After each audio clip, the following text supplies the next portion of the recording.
বিয়ের পূর্বে কোন মেয়ের সাথে কথা বলবি না, খবরদার, তোর যোগ্যতা নেই ওর সাথে কথা বলার। তুই কে রে?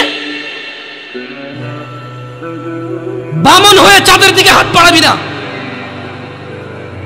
আমার বোনরা চাঁদ। ওয়াল্লাহি যেদিন ইসলামী শাসন আসবে, যেদিন ইমাম মেহেদী আসবে, যেদিন ঈসা আলাইহিস সালাম আবার আসবে, ওনার বন্ধের উপর যারা হাত দেবে উনি হাত কেটে ফেলবে। তুই বামন হয়ে চাঁদের দিকে হাত বাড়াইস না। আমার বোনরা চাঁদ। ইসলাম মেয়েদেরকে চাঁদ বলেছে আর তোকে বামন বলেছে। বেটা তুই বেটা ছেঁড়া খাতায় শুয়ে লাখ টাকার স্বপ্ন দেখিস, বিয়ের আগে মেয়ের গায়ে হাত দিস।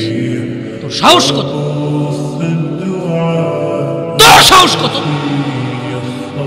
তুই জানিস না মুহাম্মদ সাল্লাল্লাহু আলাইহি সাল্লাম বলছে নেক স্ত্রী দুনিয়াতে যা আছে ওর চেয়ে বেশি উত্তম। তুই কি করে ওর গায়ে হাত দিস বিয়ের আগে? তোর সেই যোগ্যতা আছে বল?